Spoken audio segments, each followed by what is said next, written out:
All right, what is up, Clemson Nation? Welcome to the first Clemson Owns live stream here, and I'm still trying to figure out this thing. I feel like I'm an old man trying to figure out this technology here. I don't expect many viewers because I didn't announce it and I haven't done it before. But I just wanted to recap the Georgia Tech game a little bit, and then talk about some other things in college football, and talk about this game coming up this weekend against Texas A&M. First of all, welcome to the first stream. Y'all ignore my dog in the background. She's my little pit bull puppy. She's going crazy back there. I haven't made a live stream before because honestly, I'm so ADHD. I'm so ADHD that I cannot stay on one topic for more than 1 minute. If you watch my videos, you'll probably notice if I'm really into something, I can stay on topic, but most of the time, that is not the case at all. So let's talk about this Georgia Tech game last week. You know, when you win against a rival 52-14, and it's a conference opponent too, Power 5 team. I know Georgia Tech was in rebuilding, but it's still Georgia Tech. It's still a team who has given Clemson a lot of fits. And us Clemson fans who ain't the bandwagon ones, who have been here for a long time, y'all know what I'm talking about, because I've been to Atlanta. I've watched us not score a touchdown in Atlanta. I've watched us lose comeback fashion. I've lost so much just sanity watching Clemson and Georgia Tech. There's a first viewer. Welcome aboard to the first live stream here. So anyway, like I was saying, with Georgia Tech, we win 52-14. It's a bit shaky. You know, Trevor Lawrence looks lit pedestrian, and I say pedestrian, he still looked really good. He made that one throw that was a little questionable. I'll give him, benefit of the doubt on the first interception. That was just good coverage. It was a little underneath defensive route there. They got it done. But ETN, Heisman caliber. I mean, absolutely dominating that Georgia Tech defense. It wasn't a great Georgia Tech defense. Nobody expected them to be really good, but still, over 200 yards in the first game of the year. He looks ready to go. And man, I'm so ready to see his Heisman candidacy get started. And like I said, y'all bear with me. I am trying to figure this out. Welcome, college football fan. Go Tigers. Like I said, still trying to figure it out. Just got your comment up here. But yeah, Georgia Tech, we're going to just move on from that. The defense looked pretty good. Georgia Tech, I will say this, Collins, I feel bad for the guy. What were you trying to do there? What were you trying to do with that offense? I understand the transitions trying to occur, but to do what you did, y'all were running the triple option, but you weren't running the triple option. You were running the triple option, but you didn't know how to run the triple option. So it never really gave you guys a chance. I understand what you're trying to do, and I think that Collins will have a good career there. But man, that first game, oof, that was rough. That was rough. So some other stuff that happened. First of all, just what a crazy week, especially for the SEC. There was just so many upsets. I thought it would be such a quiet week, and it wasn't. It wasn't at all. Y'all, Lord have mercy. I just hear stuff falling. Having a pit bull puppy, man. I just hear stuff falling all the time, and always having to go see. What'd she tear up now? North Carolina, I picked North Carolina to lose that game by 14. South Carolina, man. And I also predicted that Missouri would win 9 games this year. And they go out and they lose to Wyoming, which I did not see coming at all either. Kelly Bryant still played pretty good. I'm going to be pulling for him hard this season. Always going to be pulling for him. And Kentucky barely escaped. Kentucky didn't look very good. And also, Ole Miss, man. Tiger Raven, what is going on? Welcome to the stream. Go Tigers. Getting ready for that big game this weekend. So, man, the SEC East outside of Georgia is just wow. Florida still has a chance to prove itself, but it was bad, bad. The West has looked pretty good still. Across the college football landscape, you really couldn't tell too much else in that first week. We'll see what happens this week. If you're just joining, like I said, ignore the pit bull puppy in the background. She's going crazy. And welcome to the stream. So, this week is where it really starts to get crazy. This is where the big games start to happen. Right after us, we have Texas and LSU. And our game here, which I cannot believe it was not a night game. Good prediction there. Good prediction there. My prediction is pretty close, and I'll give that to you guys in a minute here too. Clemson and Texas A&M.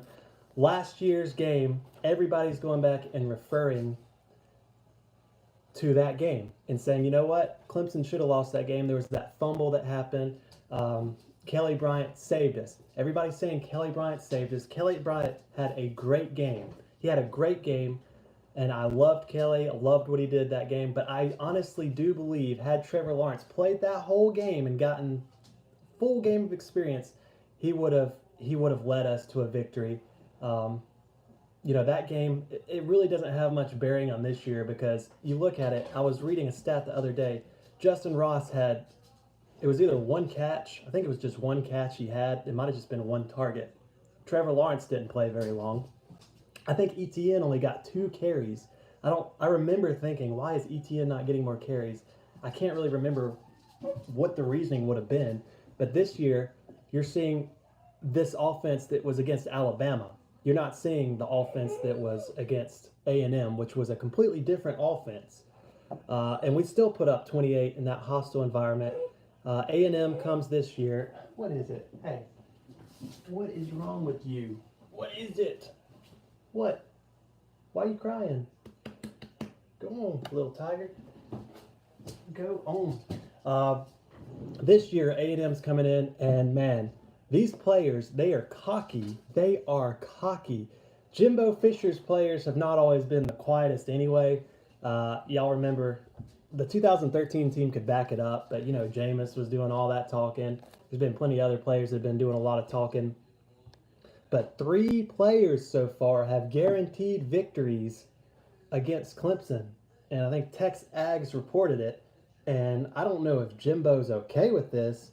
When you have multiple players starting to come out and state stuff, it's like, okay, surely he has to know by then. Because I think the second one happened like a few hours after the first one. And all I got to say is, y'all just look at what teams that have done a lot of talking to Clemson, how they've ended up.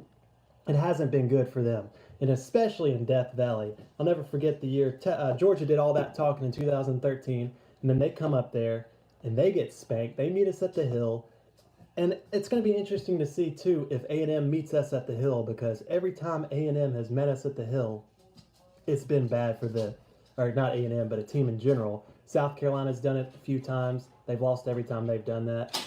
Georgia did it that year. They lost. I love the trash talking, but I wouldn't love it if my team was doing it. And luckily, Dabo's got our team nice and humble, quiet. We're not on social media. We're not saying that kind of stuff to the media. Let's see. Who was it that said it? I had it earlier. It was the receiver, Osborne, I think that's how you say it. He was basically saying we're not leaving without a victory. And then Jared Hawker also saying there will be an upset. And there was a guy on Twitter earlier today, a reporter, who was calling out Dabo and Clemson for stating, they're always looking for some kind of fake motivation. The A&M players they're just talking like any team would, being confident. No. When you have 3 and probably more players are going to come out guaranteeing a victory, that is banner. I mean, that's trash talk right there. That is what you put on the bulletin board. And Dabo's going to do it.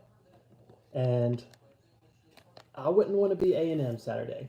I wouldn't want to be A&M. I respect A&M, but I think a lot of people are basing how they're going to be this game on the Clemson A&M game last year. And y'all remember, A&M fell off.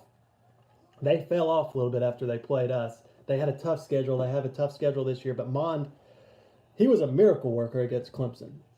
Straight up miracle worker. And I think he's going to be a really good quarterback this year, but he's not on Trevor Lawrence's level.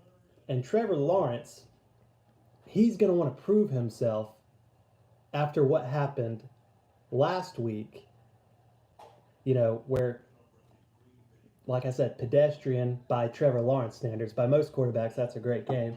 But, big game at home. He's going to come out. He's going to shine. You already know what ETN's going to do. A&M didn't see ETN much last year. Ross, T had a good game against A&M last year. It's going to happen again this year. And then this defense, this will be obviously the first real test for this young Clemson defense. I still think the Clemson defense gets a good bit of pressure on Mon. This A&M offensive line is not veteran by any means, or it's just not elite. It's not elite. A&M's done a good job of recruiting, but they're not on Clemson's level. They don't have Clemson's staff. It's just not going to happen. And my prediction is that it will be pretty close, but Clemson, I want to say so bad that Clemson covers. I want so bad to keep this streak. What are we at, 11 now? 11 wins in a row of 20 plus points or 21 plus points. I really, really want it to continue, but I do think Clemson wins by 2 touchdowns, and I think we win 42-27. I don't see A&M stopping Clemson's offense at all. You couldn't stop Kelly Bryant's offense last year. You're not going to be able to stop the best offense in college football this year. It's just not going to happen. We're going to get over 40, and I fully expect us to score 40 points in every game this year. Now, I know anything can happen, and you would have thought it would have happened last year. We saw Boston College hold us under 30, which, man, Boston College, I think they've held us under 30 the last 2 years. I want to say, don't hold me to that. I know Wake Forest held us to under 30 a couple years ago, too. That didn't happen last year. But Boston College, they played us tough, so anything can happen.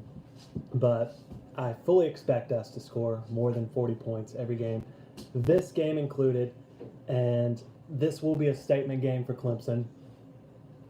And, it's the chance for A&M, but they don't have the horses. And there was another thing going around today. Lord have mercy, y'all bless Feinbaum. Feinbaum again off his rocker saying that, he would take Jimbo any day over Dabo Swinney.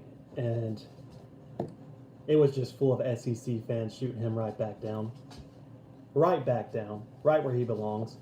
You just look at the stats. I think Dabo's coached one more year. He has the head-to-head over Jimbo. Jimbo he's either 1-4 or 1-5 against Clemson in Death Valley with that one win with his dream season in 2013. His only extremely impressive season he had. Hey, go on. His only extreme. Oh man, I'm gonna have to crate her next time. Hey, go on. Good girl. But he has less ACC championships. Y'all, he has, I think it was more than 20 less ACC wins than Dabo Swinney has. And I know he's coached one last year, but that's a lot. Florida State, they were the little dynasty. They were the little dynasty going on, mini dynasty from like 2012 to 2014. And, he couldn't touch it. Noah. Go on, girl. Go. Here, you chill on that gamecock right there. There you go. Good girl. But, that many less ACC wins. Obviously, Dabo has more national championships, and Dabo is definitely built a program that will win more national championships. Poor Jimbo, he's going to be making bank, but he's not going to be winning national championships at Texas A&M. Texas A&M is one of those programs, and it's really mind-boggling, the amount of money that Texas A&M has and the fact that they haven't done anything. they haven't won more than 10 games. They haven't won 10 games since that Johnny Manziel year, and I think that was the only year that they won 10 games in a long time. They haven't won a conference since the 90s. They haven't won their division. I mean, they've only been in the West for a little bit, but they weren't dominating the Big 12 by any means. They're always, have been Texas's little brother. They're like South Carolina to Clemson, except they have way more money than both South Carolina and Clemson, and they cannot do anything with it. They put all their cards on Jimbo Fisher, and we'll see. I mean, when you have that much money, there's no excuse. But A&M has just been, they've been worse than Georgia. Georgia has a ton of resources, and we know they haven't won a national championship since 1980, but Texas A&M has always had as much, if not more, resources than Georgia, and I don't think they've won a national championship since it's either the 40s or the 20s. I think it's the 40s. But, A&M just, I respect them to a point, but they are, without a doubt, along with NC State, Auburn, I won't say Auburn, but NC State, Michigan State, as one of the biggest, South Carolina is one of the biggest little brother programs in college football. And the arrogance and the cockiness that's come with them has been crazy. I was at the Clemson Texas A&M game back in 2005. They had beat us before in College Station in 2004. And we were sitting with a lot of Texas A&M fans, and I had a lot of interaction with A&M fans before that game, and they were very, very friendly. A&M fans have been great, and I know a couple. They're really good. They're really nice. Remind me a lot of the Clemson fan base, but they're very confident. They're very cocky, and you're seeing that with the players, and it's just unfounded. They don't have any reason to be. So, I think it's going to be another, if they win 9 games this year, they have a tougher schedule than anybody this year. I mean, I'm looking at it right here. You got us, then you get your cupcake against Lamar. They've got us sandwiched between cupcakes. And then, you got Auburn, Arkansas, and then it really starts to get tough at the back end of the schedule. They do get Ole Miss after Alabama, but they'll host Alabama, which I think could be a good game. You got Mississippi State, who's going to be solid. They're not going to be an easy out anymore. South Carolina, which people thought would be decent, they're not. But at Georgia and at LSU to end it, man, they could be a top 10 team going into that and just get sandwiched both games. We had that classic between LSU and Texas A&M last year. We'll see. But they don't have what it's going to take to beat Clemson. They just don't. People are talking about the trenches for Clemson. I think our offensive line, they looked great against Georgia Tech. Georgia Tech didn't have a horrible defense. It's an offense that was, really, really having a transition. But the offensive line played really good for Clemson. We had a solid offensive line last year, and I look for it to be solid this year. A&M, I watched a little bit of that game. It was going on at the same time as the Clemson game last Thursday. And, Jimbo didn't show anything. A&M looked pretty pedestrian, but nothing was shown that game. So we really don't know what kind of game plan. They're gonna have to pull a what is up, Haas? Good to see you, buddy. We will see. We will see. Hey, go on. You want another Gamecock? There you go. There you go. Oh, Lord, see, I'm too ADHD. When something like that happens, it just throws me off. I forgot what I was talking about. Think about the offensive line and about the game they were playing. They didn't show anything, but they're going to have to pull out all the stops. I expect to see them do a lot of trickery.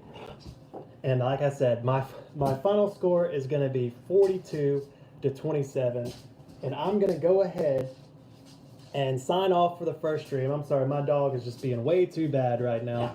And I'm gonna try to start getting some more of these streams going more routinely. The dog will be in the crate, so we won't have to deal with this.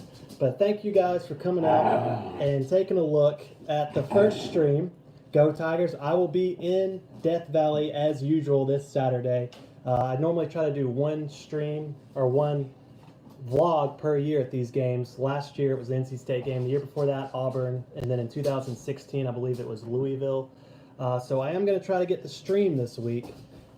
Get that out there for you guys, the vlog, all the band, you know, the entrance, all that kind of good stuff.